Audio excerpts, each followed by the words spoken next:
Bienvenue dans cette nouvelle chronique des faits divers au Sénégal.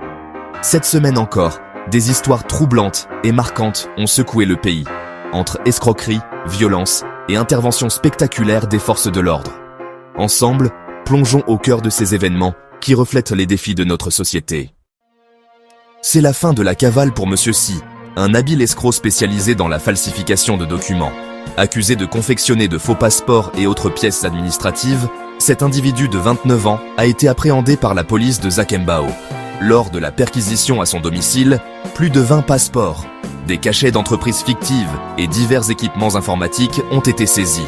Il opérait comme facilitateur pour l'obtention de visas, abusant de jeunes désireux d'émigrer.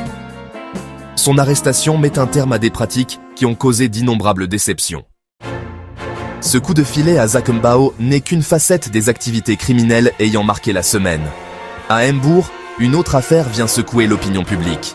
Sdia, alias Tiala, un dealer bien connu dans le département de Mbour, a été interpellé par la gendarmerie. Ce trafiquant de chanvre indien approvisionnait également les détenus de la maison d'arrêt et de correction de Mbour.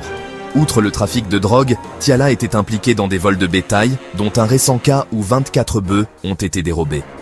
Lors de son arrestation, 2,5 kg de drogue ont été saisis. Tiala n'a pas hésité à révéler le nom d'un complice basé à Joal, ouvrant ainsi de nouvelles pistes pour les enquêteurs. Alors que la lutte contre le trafic de drogue se poursuit, une affaire tragique à Malika nous rappelle les conséquences désastreuses de certains comportements. Le meurtre tragique de Dayer Isso, 12 ans, a secoué la commune de Malika. L'enquête, aujourd'hui bouclée, a mené à l'arrestation d'El H.M. Fall, technicien informatique. Ce dernier a avoué avoir tué la fillette, amie de sa propre fille, sous l'effet de drogue. L'autopsie confirme que Dayer Isso a succombé à des coups violents et à une strangulation. L'accusé, qui tente de justifier ses actes par une consommation excessive de crack, sera édifié sur son sort lundi prochain. Si Malika pleure la perte d'une innocente, Koumpentoum doit faire face à une autre forme de violence, tout aussi révoltante. A.T. Ndiaye, cultivateur, a été condamné à 10 ans de réclusion criminelle pour le viol de Monsieur Diallo, 13 ans. Les faits remontent à 2022, lorsque la jeune fille avait été envoyée pour aider le prévenu dans son champ. Malgré ses dénégations, la chambre criminelle de Tambacounda a suivi le réquisitoire du procureur, mettant un terme à cette affaire poignante. Tandis que la justice fait son travail à Koumpentoum, les habitants de Yoff se retrouvent confrontés à un mystère entourant une agression nocturne.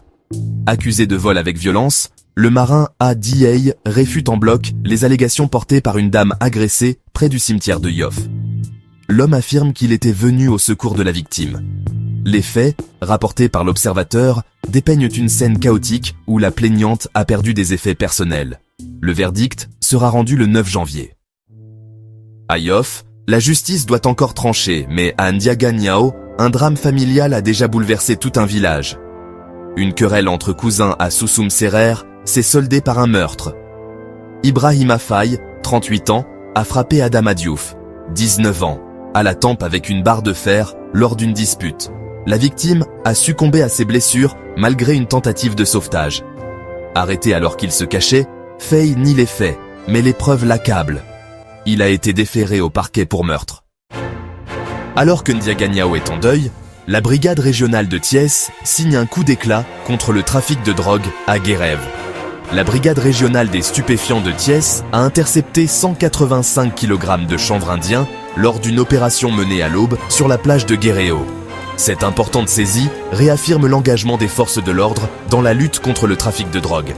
La population est invitée à collaborer en fournissant toute information utile. Voilà qui clôture notre revue des faits divers de la semaine. Ces récits, bien que difficiles, sont essentiels pour comprendre les réalités qui nous entourent. Restons vigilants et solidaires face aux défis sécuritaires et sociaux. Si vous avez trouvé cette chronique instructive, n'oubliez pas de liker, commenter et vous abonner pour ne rien manquer de nos prochaines analyses. À très bientôt!